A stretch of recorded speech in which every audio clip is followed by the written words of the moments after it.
little bit about yourself. Okay, my name is Lorna BENNETT. I had a singing career in 1973 when I released Breakfast in Bed, which became a big hit for me, both locally and abroad. I am also an attorney at law, so singing for me back in the days was more of a hobby. Yeah. And presently, I am still involved in the industry as my son Protoje is a recording and performing artist, and I've managed his career from the inception of his career, and we now operate a label, Indignation Collective, that manages Protoje, Lila Ike, and Sebano. Wow, what an introduction. So tell us a little, let's start from the beginning. How did you get involved in music and start doing music first? Well, when I was in high school, well, let me take it back a little bit earlier. Okay. From I was a little girl, I am told that I would normally be singing for anybody who would listen. And I told them that I was going to go to Hollywood. That was as a little girl. As I developed and went to high school, I still had that interest in music.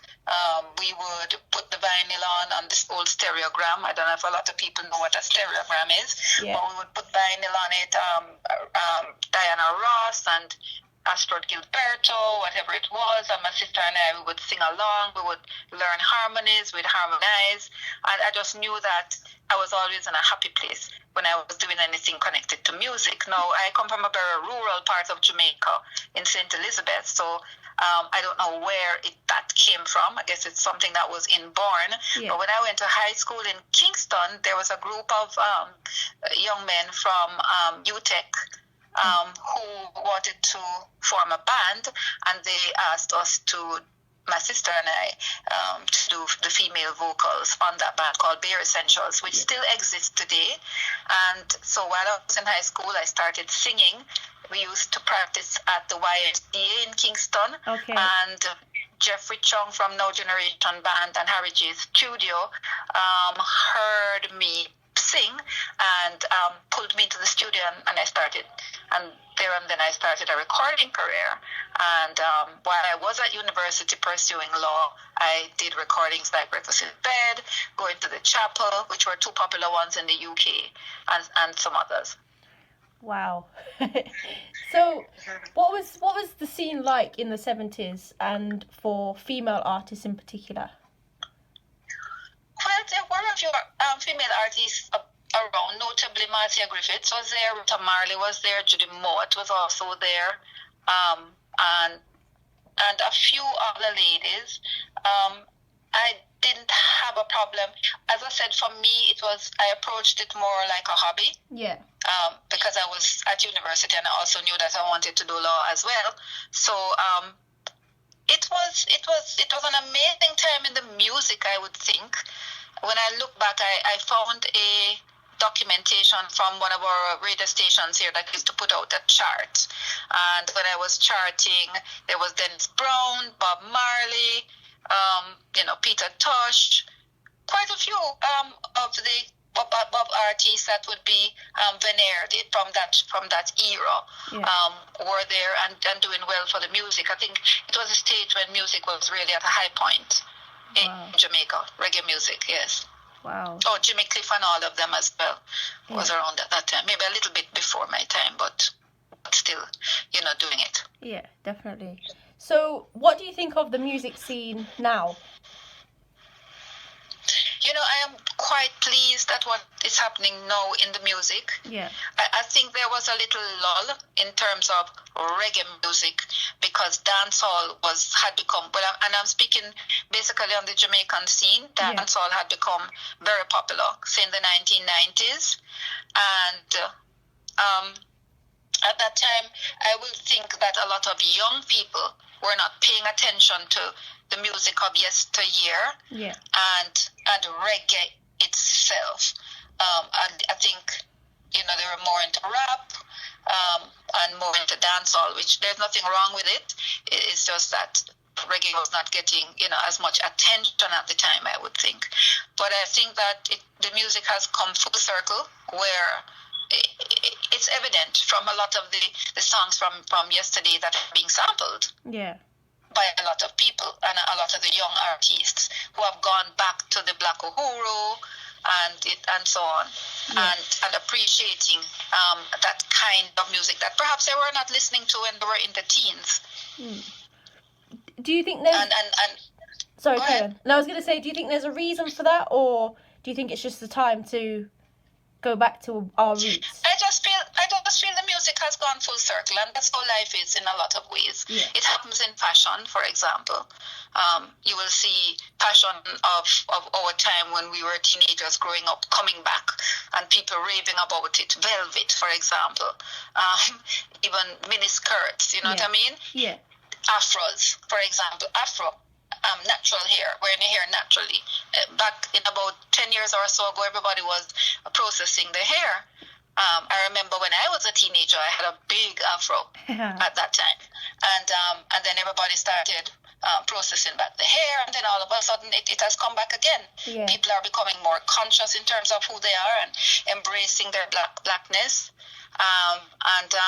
And so I just think it's kind of like the same thing in music too, that people are out there who are, who like what they're hearing, because the music from back in my time, reggae music, was really a message music. Yeah. Music that spoke about struggles, music that was very positive in what it was saying, music that could encourage you and help you when you were in a dark place to really see the light.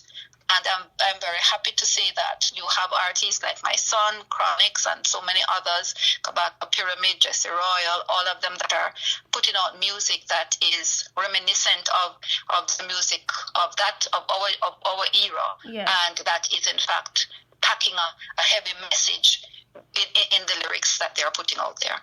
Wow, definitely. And you can't get around it. That music is just really sweet. Yeah, you can see why they would really want to also have it in their music. Of course, they have put maybe a modern spin on it. Yeah.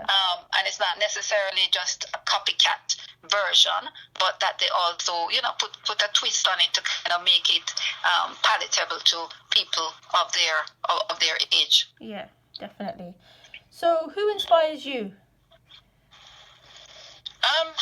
Who inspired me? I would say there was this Brazilian singer called Astrid Gilberto. Okay. I think my type of singing was sort of very similar to hers, very soft, kind of. And of course, Diana Ross, the Supremes, people like those. I would listen to. Wow. And definitely. Many of them from the Motown set of artists were very impactful on my career. Yeah, great taste, sis. So you mentioned earlier about Breakfast in Bed. How did that come about? How did you have that idea to do a cover, those sort of things? How did it all come about? Right. Well, my brother, I come from a family of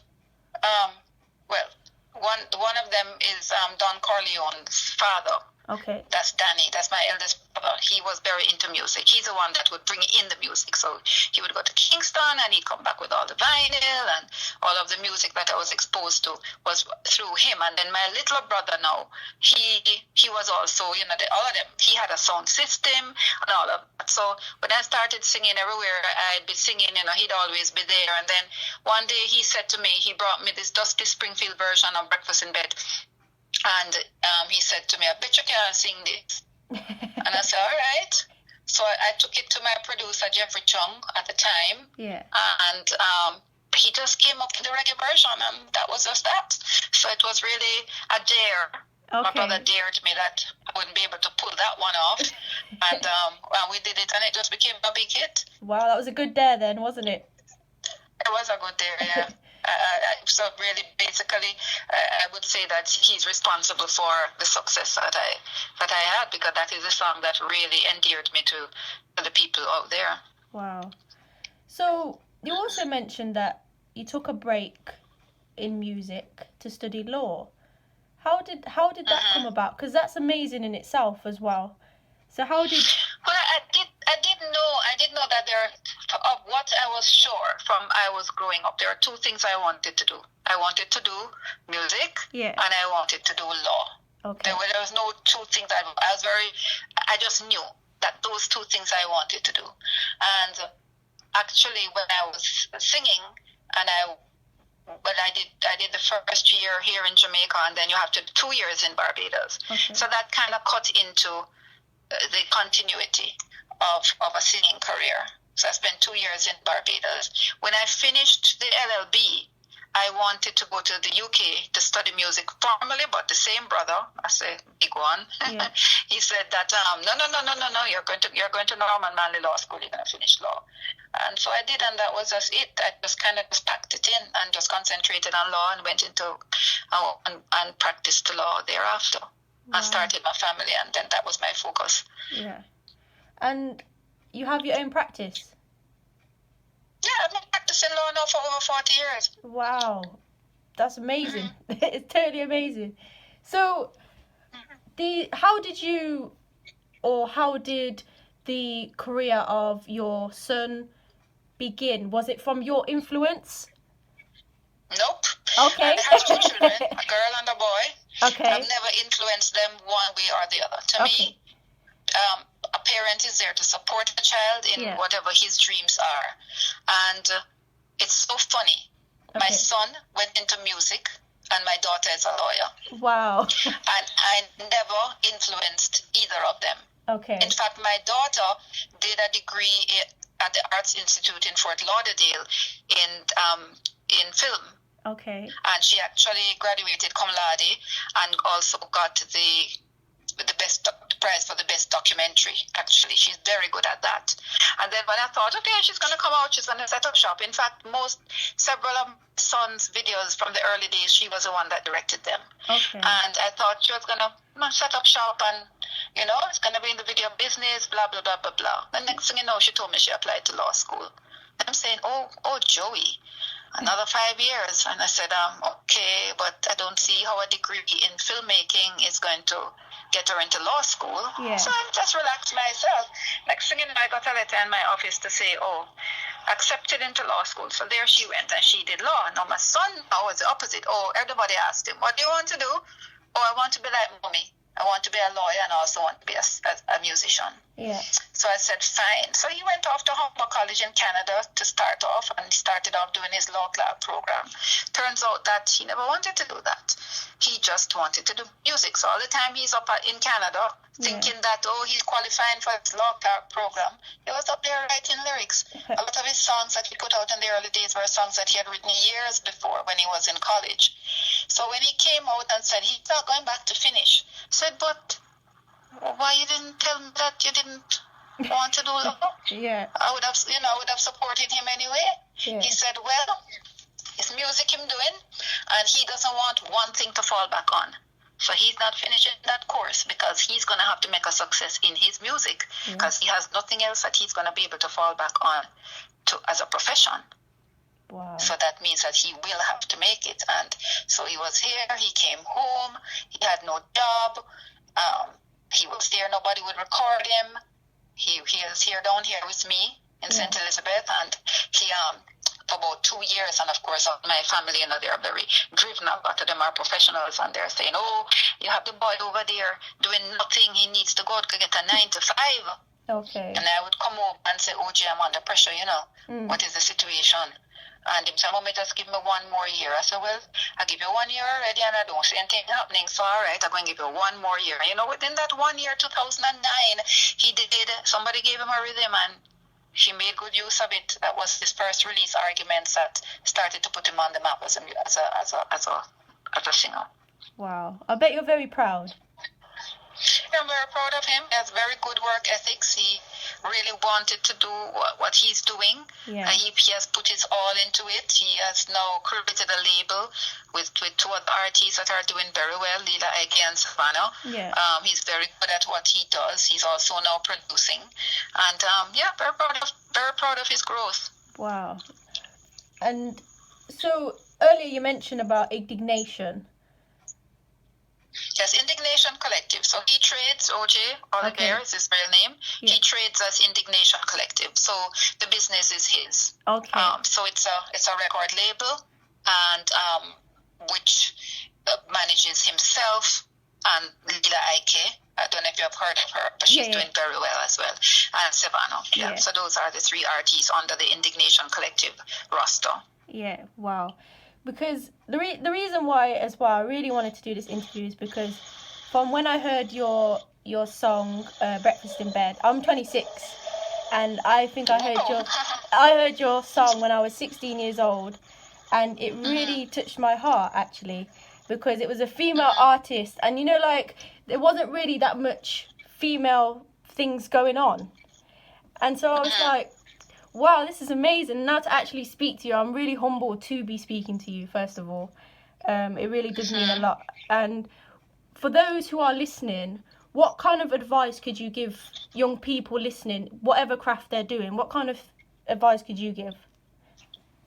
Well, they really have to, first of all, want to do what they're doing. They should always try to do what they love.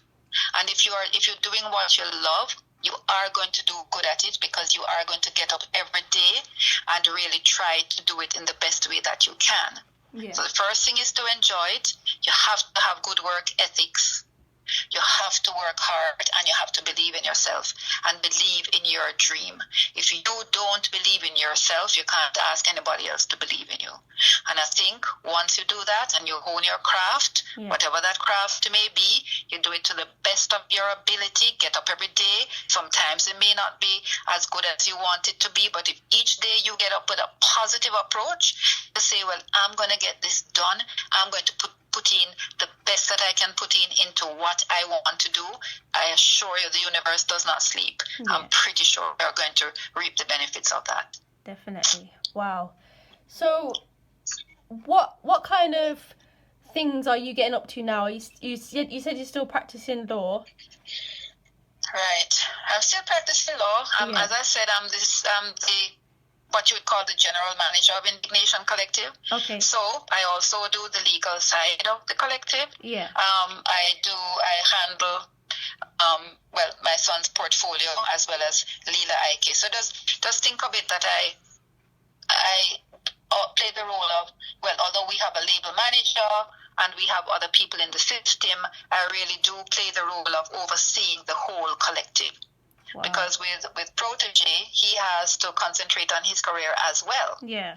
And his main responsibility is the creative side of the music, to ensure that the music sounds good, to ensure that we get good producers to work with the artists.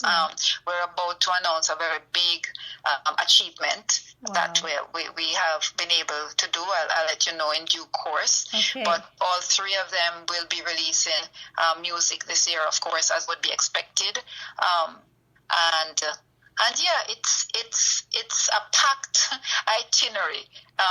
Having 3 persons in the label. And for an indie label, I think we're able to do very well. But definitely, I have to give thanks to all of you, because you're definitely making moves in the music, for sure.